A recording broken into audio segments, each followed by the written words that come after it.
Hello बच्चों। तो चलिए स्टार्ट करते हैं हम हमारा पहला chapter that is chemical bonding. ठीक है। केमिकल बॉन्डिंग नीट और जेडब्ल्यू के पॉइंट ऑफ व्यू से बहुत इंपॉर्टेंट चैप्टर हो जाता है और ये थोड़ा सा लंबा चैप्टर है। तो इसीलिए मैं कोशिश करूंगा कि इस चैप्टर के मैं आपको छोटे छोटे वीडियोस बनाकर दूं ताकि आप एग्जाम के पहले सबको 2x या 1.5x आपकी स्पीड से देख सके और रिवाइज कर सके। मेन पॉइंट ऑफ व्यू ये है कि एग्जाम के पहले आपके पूरी थियरी रिवाइज होनी चाहिए। ठीक है। तो चलो स्टार्ट करते हैं आज पहला lecture that is chemical bonding. ठीक है। तो ध्यान से सुनो कि केमिकल बॉन्ड होता क्या है। हमारे पास एक बहुत ही जरूरी सवाल है, केमिकल बॉन्ड होता क्या है। What is chemical bond? तो बेटा, जो chemical bond it is it is an attractive force. It is an attractive force which holds the atoms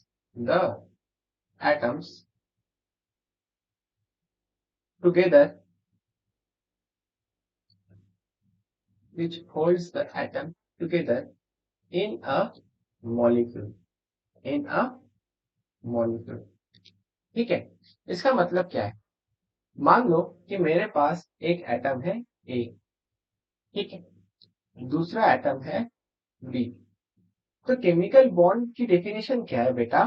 कि ये एक अट्रैक्टिव फोर्स है जो इन दोनों एटम को जोड़ कर रखती है। ये सिंपल डेफिनेशन है केमिकल बॉन्ड की। ठीक है। तो अब हमारे पास ये एटम्स भी हो सकते हैं, आयंस भी हो सकते हैं। ठीक है। एक एग्जांपल लेके समझते हैं। एग्जांपल है मेरे पास NaCl, नमक। ठीक है। NaCl। तो NaCl कैसे होता है? Na और Cl, सोडियम और क्लोरीन, ये दोनों अलग अलग एटम है। पर इन दोनों एटम के बीच में एक बॉन्ड होता है। इसी को हम केमिकल बॉन्ड बोलते हैं। क्या बोलते हैं? Chemical bond. और बेटा, यही बॉन्ड इन दोनों एटम को जोड़ कर रखता है।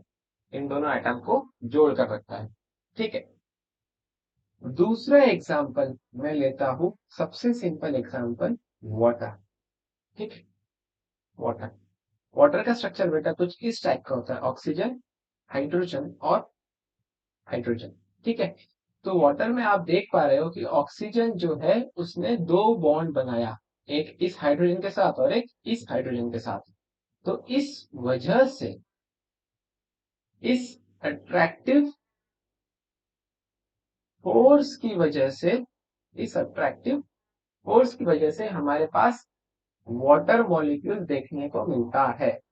इस अट्रैक्टिव फोर्स की वजह से हमारे पास वाटर मॉलिक्यूल देखने को मिलता है। तो सिंपल, चलो रिवाइज कर ले। भाई, chemical bond, what is chemical bond? अब आप, हाँ, पहली चीज, जब भी मेरा लेक्चर देखोगे तो हमेशा पेन और कॉपी साथ में लेके बैठना। जब भी आप लेक्चर देखते हो, लेक्चर के साथ साथ नोट्स बनाओगे तो वो चीजें सीधे आपके दिमाग में घुसेगी और दिमाग में घुसेगी और लंबे समय तक याद रहेगी। ऐसा नहीं कि आप बैठे हो और बस वीडियो देख रहे हो, इससे काम नहीं चलेगा। जब तक आप लिखकर प्रैक्टिस नहीं करोगे, लिखोगे नहीं, तब तक आप अपने माइंड को अच्छे से ट्रेन नहीं कर रहे। तो इसीलिए जब जब भी, मेरा नहीं, किसी भी वीडियो लेक्चर जब आप देख रहे हो तो आप कोशिश करो कि आप साथ ही साथ नोट्स बनाओ ताकि ये चीज आपको लंबे समय तक याद रहे। और रिवाइज करने में भी फिर आपकी हेल्प होगी, आपको बार बार वीडियो लेक्चर देखने की जरूरत नहीं पड़ेगी। आप अपने नोट्स खोलेंगे और आपको सीधे रिवाइज हो जाएगा। ठीक है। चलो चैप्टर पे आते हैं। ये सब फालतू बातें। अब हम हाँ, तो बात कर रहे थे बेटा, what is chemical bond. Revise कर ले, व्हाट इज केमिकल बॉन्ड। चलो मेरे साथ वीडियो पॉज करो और लिखो, क्या है केमिकल बॉन्ड? कुछ नहीं, बस it is an attractive force holding holding atoms, holding atoms together, bonding atoms together in a molecule। आई बात समझ? ठीक। तो ये सिंपल डेफिनेशन है केमिकल बॉन्ड की, एक ऐसी फोर्स जो दो एटम को जोड़ कर रखती है। ठीक है, तो चलो अब आगे बढ़ते हैं। अब अब बेटा हमारे पास सवाल आता है कि क्यों क्यों क्यों क्या, कि why atoms form a bond, why atoms form a bond। तो बेटा एक चीज आपको हमेशा ध्यान रखनी है कि केमिस्ट्री में energy is inversely proportional to stability। Energy is inversely proportional to stability। इसका मतलब क्या है? फॉर एग्जाम्पल अब मान लो कि भाई ये मेरे पास एक है राम, ठीक है, ये अभी भूखा है, भूखा। अब इसका पेट भरा हुआ नहीं है। अब अगर इसका पास पेट भरा हुआ नहीं है तो क्या इसके पास एनर्जी होगी? एनर्जी इसकी कम होगी, बिल्कुल सही। ठीक है, अब एनर्जी कम होगी तो क्या ये इधर उधर घूमेगा, भागेगा? नहीं, एक जगह टिका रहेगा, मतलब कि ये एक जगह स्टेबल रहेगा। समझ रहे हो? पर दूसरा इसका भाई है शाम, ठीक है, ये बढ़िया खाना खाकर आया है, पेट भरा हुआ है, इसके पास एनर्जी ज्यादा है। अब इसके पास, इसका पेट भरा हुआ है, एनर्जी ज्यादा है, तो क्या रहेगा? ये अनस्टेबल रहेगा, अनस्टेबल रहेगा। आई बात समझ में? तो केमिस्ट्री में भी सेम चीज अप्लाई होती है कि जिसके पास एनर्जी ज्यादा होती है वो अनस्टेबल होता है, जिसके पास एनर्जी ज्यादा होती है वो वाला कंपाउंड या वो वाला एटम अनस्टेबल होता है। आई बात समझ? ठीक। तो अब हमारे पास सवाल आता है कि भाई क्यों क्यों केमिकल बॉन्ड बनता है? तो सिंपल रीजन ये है कि chemical bond is form chemical bond is formed such that atoms can attain stability, atoms can attain stability। Example से लेके समझते और क्लियर होगा। देखो, ये एक एटम है ए, ठीक है, दूसरा एटम है बी। तो मैं बोल रहा हूँ कि ए और बी ने एक केमिकल बॉन्ड बनाया और मॉलिक्यूल बना लिए, हैं, ठीक है। तो जब बेटा ए और बी ने केमिकल बॉन्ड बनाया है तो क्या होता है कि इस प्रोसेस में एनर्जी रिलीज होती है, एनर्जी रिलीज एनर्जी रिलीज। और जब एनर्जी रिलीज होती है बेटा, तो इस मॉलिक्यूल की जो एनर्जी होती है with respect to separate atoms A और बी, इस मॉलिक्यूल की एनर्जी कम हो जाती है, इस मॉलिक्यूल की एनर्जी कम हो जाती है और इस वजह से ये कैसा हो जाता है? स्टेबल हो जाता है। इस वजह से कैसा हो जाता है? ये स्टेबल। तो केमिकल बॉन्ड क्यों बनता है? क्योंकि अब आपको समझ में आ गया होगा कि केमिकल बॉन्ड इस वजह से बनता है बिकॉज एटम्स हैव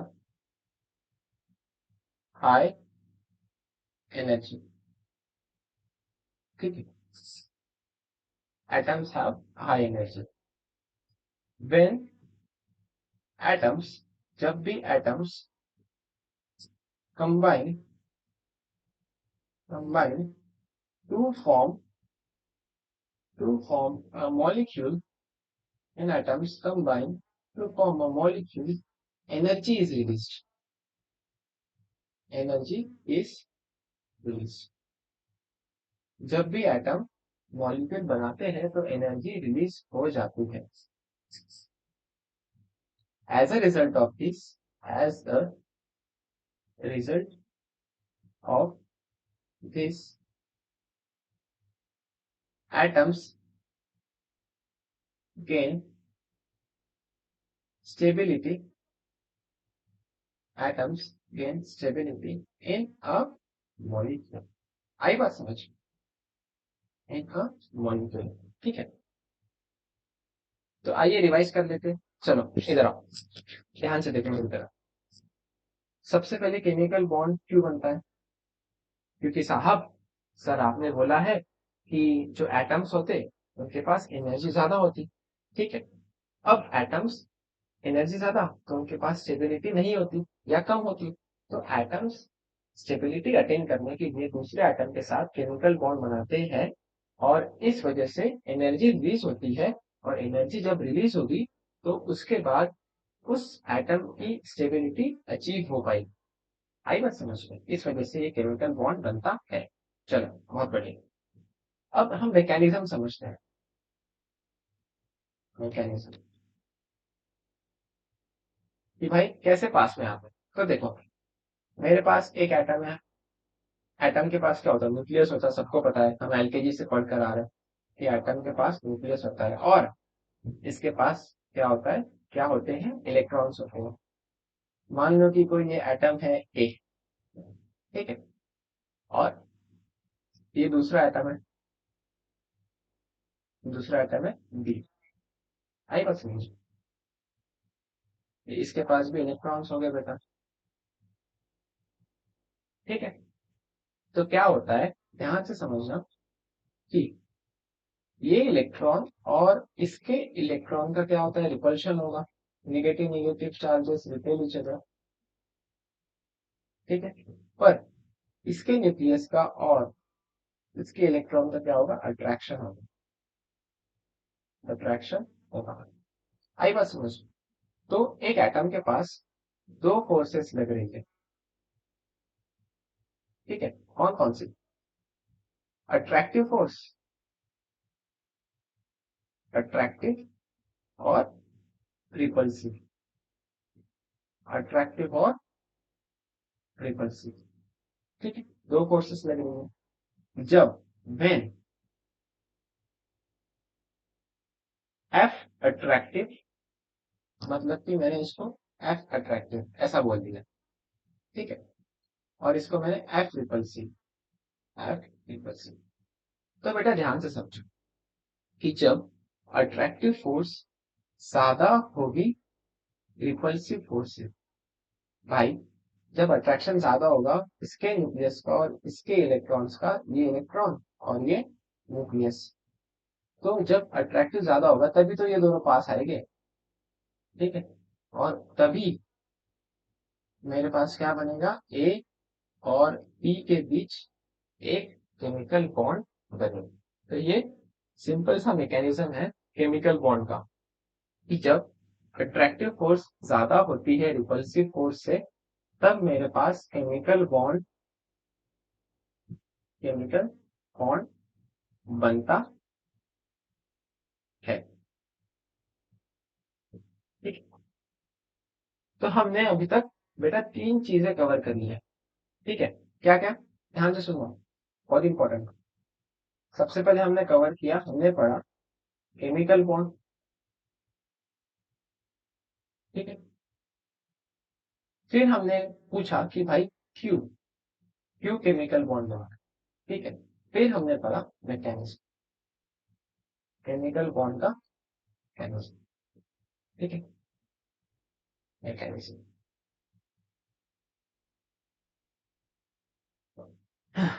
तो चलो आप इसको, बहुत ही अच्छा ग्राफ दिया हुआ है एनसीईआरटी में. हम उस ग्राफ से समझते हैं कि भाई केमिकल बॉन्ड कब बनता है, बॉन्ड लेंथ क्या होती है, बॉन्ड एनर्जी क्या होती है. तो चलो ठीक है, पढ़ते हैं अब वो एनसीईआरटी वाला ग्राफ. ठीक है, एकदम ये यहाँ पर जो आपको कंटेंट मिलने वाला है वो कहीं नहीं मिलेगा। मैं कोशिश करूंगा कि आपको शॉर्ट वीडियोस बनाऊं ताकि आप एग्जाम के पहले हर टॉपिक की थ्योरी को रिवाइज कर पाए अच्छे से। ठीक है, तो 15-15, 20-20 या हार्डली हार्ड 30 मिनट के हम वीडियो बनाएंगे जिसमें आपकी पूरी एनसीईआरटी की थ्योरी रिवाइज हो जाए और आप अच्छे से पढ़ भी पाए। मेरी कोशिश ये रहेगी कि जो फ्रेशर है वो भी अगर पहली बार वीडियो देख रहा है तो उसको पूरा चैप्टर जीरो से समझ में आए। और मेरी हर वीडियो में हम एकदम बेसिक से लेके एडवांस तक जाएंगे। अगर आपको कुछ भी नहीं आता है तब भी आप मेरी वीडियो देख सकते हैं। अगर आप पहली बार स्टार्ट कर रहे हैं केमिस्ट्री तब भी आप मेरी वीडियो देख सकते हैं, आपको समझ में आने लगेगा। ठीक है, तो चलो अब हम ग्राफ से समझते हैं। ठीक है बेटा, एनसीईआरटी में कुछ ऐसा ग्राफ दिया हुआ है। इस ये हो गई मेरी एक्स एक्सिस, ये हो गई मेरी वाई एक्सिस। ठीक है, यहाँ पे लिख दिया बेटा मैंने पोटेंशियल एनर्जी। ठीक है, बेसिकली एनर्जी वाई एक्सिस वाली एनर्जी हो गई और एक्स एक्सिस वाली बेटा हो गया मेरे पास रेडियस, जिसको मैं आर से डिनोट कर रहा हूँ। ठीक है? तो अब हम बात करेंगे बेटा, देखो ग्राफ, सबसे पहले मैं ग्राफ बनाता हूँ फिर आपको समझाता हूँ कि वो ग्राफ कैसे आया है, क्यों आया है। तो ग्राफ कुछ इस टाइप का होता है, पोटेंशियल एनर्जी वर्सेस रेडियस का कर्व कुछ इस टाइप का होता है, ध्यान से समझ लो। ठीक है,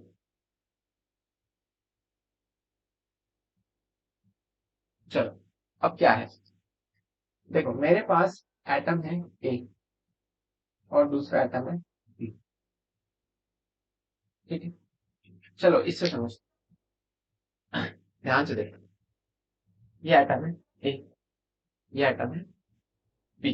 ठीक है, अभी ये दोनों अलग अलग है, ए अलग है बी अलग है, अभी दोनों का केमिकल बॉन्ड नहीं है। ठीक, अब मैकेनिज्म पे जाओ, इसके पास क्या है, न्यूक्लियस है, इसके पास क्या है, इलेक्ट्रॉन्स है, तो अट्रैक्टिव फोर्स लगेगा। ठीक, पर इसके पास इलेक्ट्रॉन्स है, इसके पास भी इलेक्ट्रॉन्स है, तो रिपल्सिव फोर्स भी लगेगा। ठीक, अब देखो कि ये ए है, ये बी है, अभी सेपरेट है। अब अट्रैक्टिव फोर्स डोमिनेट कर रहा, डोमिनेट कर रहा, डोमिनेट कर रहा, रिपल्सिव फोर्स है, तो ये दोनों पास में आते जा रहे हैं, धीरे धीरे धीरे धीरे धीरे धीरे पास में आए। ठीक है, आए आए आए आए आए और यहाँ पे आ गए। ठीक है, तो बेटा इस पॉइंट पे, अच्छा पास आते आते एक ऐसा पॉइंट आएगा जिस पॉइंट पर अट्रैक्टिव फोर्स और रिपल्सिव फोर्स बराबर हो जाएंगे। ठीक है, तो क्या होगा, अब अट्रैक्टिव मतलब अंदर आ रहे, रिपल्सिव मतलब बाहर भाग रहे। रिपल्सिव दूर खींचेगा ना इनको और अट्रैक्टिव पास आएगा। तो अब मैंने क्या बोला कि एक पॉइंट ऐसा आया कि जब इनका अट्रैक्टिव फोर्स और रिपल्सिव फोर्स बराबर हो गया, तो ना ये बाहर जा पा रहे और ना ये अंदर आ पा रहे हैं। तो इस पॉइंट को ही हम बोलेंगे कि यहाँ पर केमिकल बॉन्ड बन चुका है। ठीक, अब यहाँ पर इन दोनों का बेटा केमिकल बॉन्ड बन गया। ठीक है, आई बात समझ में। अब इन दोनों का केमिकल बॉन्ड बन गया तो क्या होगा, एनर्जी रिलीज हो गई।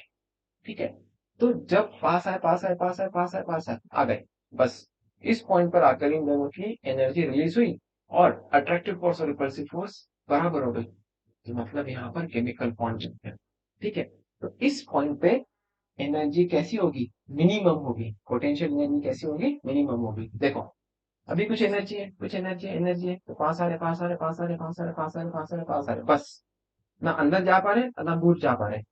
तो क्या होगा बेटा, इनकी एनर्जी रिलीज हो गई और ये स्टेबिलिटी गेन कर ली है, इस वजह से यहाँ पे केमिकल बॉन्ड बना और अब ये दोनों क्या बना लिए, एक मॉलिक्यूल। ठीक है, अब देखो, अब मान लो कि मैंने इनको अंदर और धक्का दिया, अंदर धक्का दिया तो क्या होगा, रिपल्सिव फोर्स बढ़ने लगेगा। रिपल्सिव मतलब इलेक्ट्रॉन इलेक्ट्रॉन रिपेल करने लगेगी, रिपेल करने लगेगा मतलब रिपल्सिव फोर्स ज्यादा होने लगेगी। ठीक है, तो जब अंदर में इनको धक्का दे रहा तो रिपल्सिव फोर्स बढ़ने लगी, तो दूर दूर खींचने लगे दूसरे को, तो यहाँ पे एनर्जी और बढ़ जाएगी। आई बात समझ, चलो इधर आओ फिर से देखो, एटम ए है, एटम बी, ठीक है, पास है पास है पास है पास है पास है पास, अट्रैक्टिव फोर्स डोमिनेट कर रही बस। अब एक ये पॉइंट आ गया जहां पर अट्रैक्टिव फोर्स और रिपल्सिव फोर्स बराबर हो गए, ठीक है, तो यहाँ पे एनर्जी का रिलीज हो गया और ये मॉलिक्यूल बन गया, केमिकल बॉन्ड बन गया। पर अगर मैं इनको और धक्का दूं और पास बढ़ाऊं तो रिपल्सिव फोर्स बढ़ने लग जाएगा। रिपल्सिव फोर्स बढ़ा कि ये दूर भागने लग जाएंगे, और दूर भागे तो एनर्जी बढ़ने लग जाएगी। तो आओ अब इसको ग्राफ से देख, मेरे पास एटम ए है, बी है, ठीक है, अब मैं इस तरफ जा रहा हूं तो यहाँ पर एनर्जी, माफ कीजिए, रेडियस, रेडियस कम हो रहा है, ठीक है, उल्टी तरफ जा रहा हूं ना, तो यहाँ पर एटम ए है और एटम बी है सेपरेटली, ठीक है, तो यहाँ पर इनकी कुछ एनर्जी है। अब मैं इस तरफ जा रहा हूँ, इन दोनों का बेसिकली डिस्टेंस कम कर रहा हूँ, आर कम कर रहा हूँ, ठीक है, इधर जा रहा हूँ तो बेसिकली आर कम हो रहा है, तो ये पास आ रहे हैं, अट्रैक्टिव फोर्स बढ़ रही है, ए और बी पास आए, ठीक है, इस पॉइंट पे, इस पॉइंट पे, ठीक है। अब इधर और जा रहा हूं तो अट्रैक्टिव फोर्स और बढ़ रही है, और बढ़ रही है, तो बेटा कुछ ऐसा पॉइंट आएगा जहां पर इन दोनों की जो फोर्स है, अट्रैक्टिव फोर्स है, वो क्या होगा, वो रिपल्सिव फोर्स के बराबर हो जाएगी। तो इस पॉइंट पे क्या होगा बेटा, F attractive is equal to F repulsive, ठीक है। और इस पॉइंट पे एनर्जी कैसी हो जाएगी बेटा, जैसे कि मैंने आपको बताया, energy will be minimum, energy will be minimum, ठीक है। एनर्जी मिनिमम हो गई तो अब क्या होगा, यहाँ पे chemical bond, chemical bond get form, get form. आई बात समझ लो, देखो एनर्जी कैसी निगेटिव में है ना भाई, ये तो पॉजिटिव है, ये निगेटिव है ना, ठीक है, तो यहाँ पर कुछ, अब ए और बी कुछ ऐसे डिस्टेंस पे आएंगे जहां पर इनका अट्रैक्टिव फोर्स हो जाएगा इक्वल किसके, रिपल्सिव फोर्स से, तो इस वजह से यहाँ पे एनर्जी मिनिमम हो जाएगी और केमिकल बॉन्ड बन जाएगा, हम कह सकते हैं कि केमिकल बॉन्ड बन जाएगा, ठीक है। अब देखो, अब मैं इन दोनों को और पास खींच रहा हूँ, मतलब अरे बाबा ये आर ही तो कम कर रहा हूँ ना मैं, इधर जा रहा हूँ, आर और कम होते जा रहा है, तो अगर मैं इधर जा रहा हूँ, यहाँ गया, यहाँ गया, तो क्या हो रहा है, ए और बी और पास में आते जा रहे, ए बी, ठीक है, पास में आ गए, ए बी, ये और पास में आ गए, तो इनका रिपल्सिव फोर्स बढ़ने लग गई। आई बात समझ, रिपल्सिव फोर्स बढ़ने लग गई। अब रिपल्सिव फोर्स बढ़ने लग गई तो इनकी एनर्जी भी बढ़ने लग जाएगी, एनर्जी बढ़ रही, एनर्जी बढ़ रही है। तो बेसिकली ये हमें ग्राफ बताता है energy with respect to radius, ठीक है। एनर्जी, एनर्जी कौन सी बेटा, हम पोटेंशियल एनर्जी की बात कर रहे हैं, पोटेंशियल, ठीक। अब देखो, अब इस जिस पॉइंट पे केमिकल बॉन्ड बना है, उस पॉइंट से मैं एक सीधी लाइन खींच रहा हूँ हमारे आर की तरफ, तो बेटा ये वाला डिस्टेंस, ये जो आर है, ये वाला जो आर है, इसी को मैं बोल रहा हूँ inter nuclear distance, inter nuclear distance क्या, भाई देखो इन दोनों के बीच में बॉन्ड बन रहा है, ठीक है, बॉन्ड अब बन गया, तो अब मैं बात करूंगा इंटरन्यूक्लियर डिस्टेंस की। देखो अभी तक मैं इंटरन्यूक्लियर डिस्टेंस की बात नहीं कर रहा था क्योंकि अभी बॉन्ड नहीं बना था, पर अब बॉन्ड बन गया, तो अब मैं बात कर रहा इन दोनों के इंटरन्यूक्लियर डिस्टेंस, इसके न्यूक्लियस से इसके न्यूक्लियस का डिस्टेंस, यही होता है इंटरन्यूक्लियर डिस्टेंस, और इसी को हम प्यार से बेटा क्या बोलते हैं, बॉन्ड लेंथ, क्या बोलते हैं, बॉन्ड लेंथ। बॉन्ड लेंथ की बात हम कब करते हैं, when chemical bond, when chemical bond is formed when chemical bond is आई बस। चलो बहुत बढ़िया। अब हम बात कर रहे हैं बेटा, आपको बॉन्ड लेंथ समझ में आ गया, ठीक है, आपको इंटरन्यूक्लियर डिस्टेंस समझ में आ गया, आपको एनर्जी समझ में आ गई, ठीक है। बेसिकली अगर आपको ये ग्राफ समझ में आ गया तो आपको इंट्रोडक्शन समझ में आ गया केमिकल बॉन्ड का, और आपको ये चीज क्लियर हो रही होगी कि हम मूव कैसे कर रहे हैं, ठीक है। हम बेसिकली अभी बॉन्ड्स के बारे में समझ, तो चलो अब देखो ठीक से, पहले मैं आपको कॉन्सेप्ट विजुअलाइज कराऊंगा, फील कराऊंगा भाई फील क्या है, फिर उसके बाद हम लिखते रहेंगे। तो देखो अभी इन दोनों के बीच में बॉन्ड बन गया, ठीक है, मैंने क्या बोला था, बॉन्ड बन गया। अब बॉन्ड बन गया तो एनर्जी रिलीज हो, ठीक है, उसी एनर्जी जितनी एनर्जी रिलीज हुई उसी को हम बॉन्ड एनर्जी बोलते हैं, नहीं ऐसे समझ, है ना। देखो चलो, बॉन्ड बन गया, आई बात समझ, बॉन्ड बन गया, अब मेरे को इस बॉन्ड को तोड़ना है, तोड़ूगा कैसे, मेरे को एनर्जी देने लगी, ठोकना पड़ेगा, ठोक लो या गर्म कर लो, गर्म करने से भी टूट जाएगा, हीट एनर्जी, ठीक, वो बात की बात है, ये पहले इधर ध्यान दो। मैंने इन ये जो बॉन्ड है, इन दोनों का बॉन्ड मेरे को तोड़ना है, ठीक है, तो मुझे एनर्जी देने लगेगी, एनर्जी देनी पड़ेगी, ठीक है, तो मैंने एनर्जी दी और इन दोनों का बॉन्ड तोड़ दिया, इसी को हम बॉन्ड एनर्जी, फील हुआ, नहीं फील हो चुका होगा, देखो फिर से देखना। तो यहीं पे, चलो यहीं पे लिखते हैं, इसी को मिटा देते हैं। वीडियो को पॉज करना और लिखते रहना साथ में, ठीक है, तभी आपको चीजें क्लियर होगी। तो मैंने बात किया बॉन्ड एनर्जी की, बॉन्ड एनर्जी की क्या है भाई, amount of energy, amount of energy released when when a bond is formed, when a bond is formed। पहली डेफिनेशन तो ये होगी, दूसरी डेफिनेशन क्या होगी, या तो amount of energy required to break up, to break up, to break a bond, ठीक है, बॉन्ड एनर्जी की डेफिनेशन आपको क्लियर हो गई। चलो अब अब बेटा, अब हमने क्लासिफिकेशन किया है केमिकल बॉन्ड का, केमिकल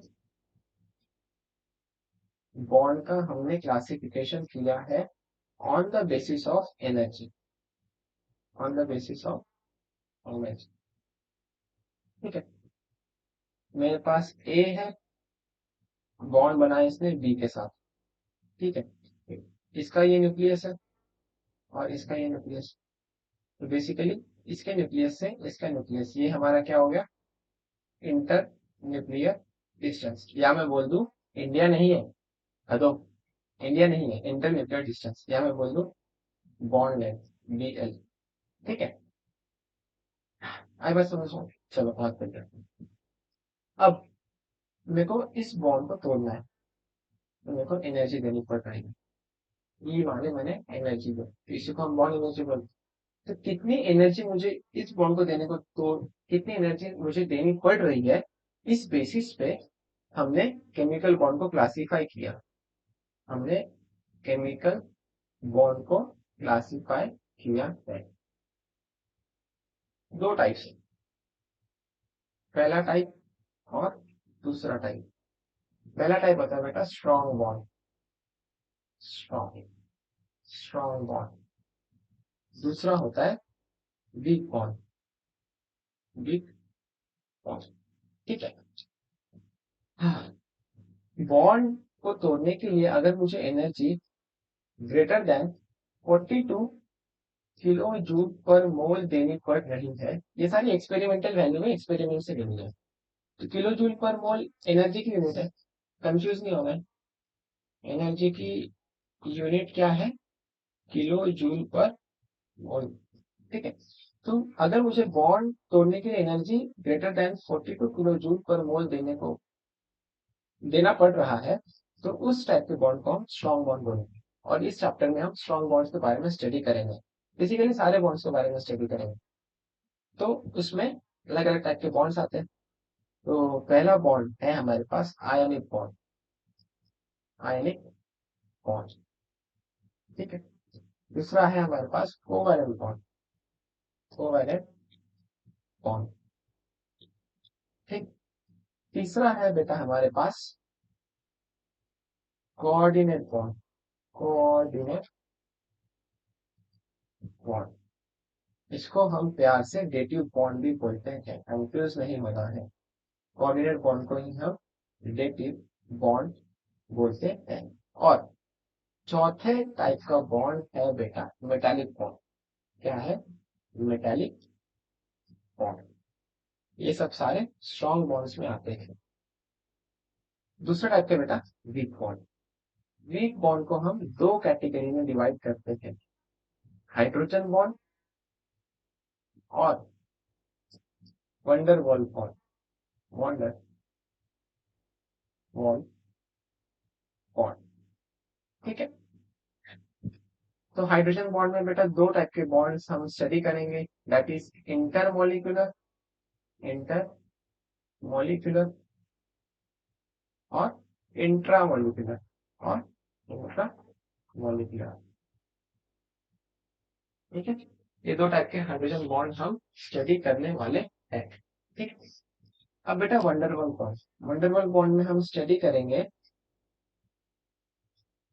तो बेटा ध्यान से समझ, वंडरवॉल बॉन्ड बेसिकली बहुत वीक बॉन्ड होते हैं। वंडरवॉल बॉन्ड हाइड्रोजन बॉन्ड से भी वीक बॉन्ड होता है, मतलब कि हमें इसमें एनर्जी बहुत कम, या मैं बोल दूं कि स्केल, हमारे पास स्केल है 0, 8, 42, ये एनर्जी का स्केल में मिलता है, ठीक है। तो यहाँ पर इस पॉइंट पे 0 से लेके 8 तक energy in terms of kilojoule per mole, ठीक है। तो 0 से लेके 8, मैं बोल दूं यहाँ पे वंडर वॉल बॉन्ड को तोड़ने के लिए मुझे 0 से 8 तक लगेगी एनर्जी। फिर आता है 8 से 42 हाइड्रोजन बॉन्ड, ठीक है। एक एनर्जी मुझे हाइड्रोजन बॉन्ड को तोड़ने के लिए लगेगी। अब 42 के बाहर आ जाएंगे सारे आपके स्ट्रॉन्ग बॉन्ड्स, ठीक है।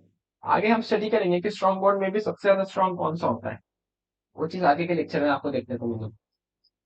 तो वंडरवॉल बॉन्ड बेटा 3 टाइप के होते हैं, डाइपोल, डाइपोल,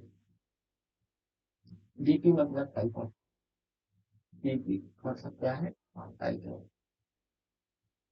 ठीक है। हम स्टडी करेंगे चैप्टर के एंड में वंडरवॉल बॉन्ड्स, ठीक।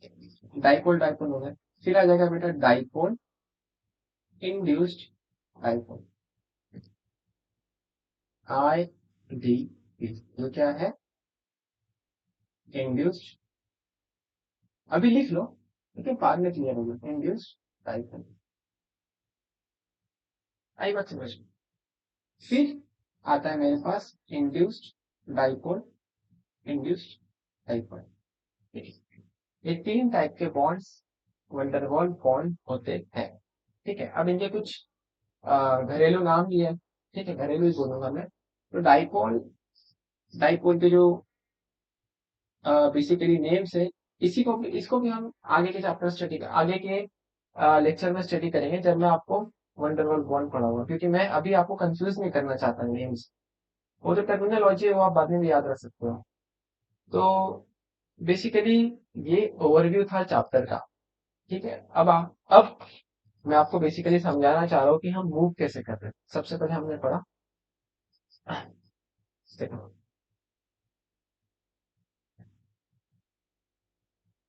चलो ये आयोनिक बॉन्ड है, हम इसको नेक्स्ट लेक्चर में स्टडी करेंगे पूरा। 15 से 20 मिनट में मैं आपको आयोनिक बॉन्ड कवर करा दूंगा विद एग्जांपल, ठीक है। तो इसको हम नेक्स्ट लेक्चर में स्टडी करेंगे। तो सबसे पहले देखो, आपको चीजें क्लियर हुई होगी। सबसे पहले हमने पढ़ा कि केमिकल बॉन्ड क्या है, केमिकल बॉन्ड क्या है, फिर हम गए कि हमने क्यों केमिकल बॉन्ड बनाया। ठीक है, फिर उसके बाद हमने ग्राफ से स्टडी किया कि भाई कैसे केमिकल बॉन्ड बनता है, और हमने एनर्जी के बेसिस पे केमिकल बॉन्ड को डिवाइड किया, मतलब कि types types of chemical bond को स्टडी। ठीक है। हाँ, एक चीज, आयन आयन डाइपोल और अपना आयन इंड्यूस डाइपोल, बेटा ये जो बॉन्ड होते हैं ये वंडरवॉल बॉन्ड नहीं है। ठीक है, चलो ये भी हम बाद में जब वंडरवॉल बॉन्ड स्टडी करेंगे तब मैं आपको अच्छे से एक्सप्लेन करूंगा क्यों नहीं। ठीक है, तो बेसिकली हमने ये चार चीजें इंट्रोडक्शन में कवर की है। ठीक है, तो यहाँ पे हम क्लोज करेंगे, आयनिक बॉन्ड को हम नेक्स्ट लेक्चर में स्टडी करेंगे, सेपरेट लेक्चर बनाऊंगा मैं आयनिक बॉन्ड के लिए। ठीक है, तो बेसिकली हमारा जो लेक्चर है वो NEET JEE mains plus advance दोनों के लिए, बोर्ड्स के लिए है। ठीक है, कोई भी बच्चा, हम जो है बेटा इस सीरीज में, इस वीडियो लेक्चर में जीरो से लेके एडवांस तक चाहिए। ठीक है, तो मैं कोशिश करूंगा कि जल्दी जल्दी वीडियो बनाऊं तो आपका जो सिलेबस है वो एग्जाम से पहले मैं कवर कर लूं, तो हम नेक्स्ट फेब तक टारगेट कर रहे हैं कि पूरा सिलेबस आपको देना चाहेंगे। ठीक है, तो आपका भी सपोर्ट चाहिए हमें कि आप अगर आप हमें सपोर्ट करेंगे तो हम भी आपको बढ़िया कंटेंट देने वाले हैं, और कंटेंट भी मतलब बहुत बढ़िया कंटेंट। तो और दूसरी चीज मैं आपको फील कराऊंगा केमिस्ट्री, भाई केमिस्ट्री कैसी होती है। ठीक है, तो फर्स्ट वीडियो लेक्चर के लिए इतना ही, बस पढ़ाई करते रहिए अच्छे से, वीडियो लेक्चर सिर्फ देखना नहीं है, साथ में नोट्स भी बनाने हैं।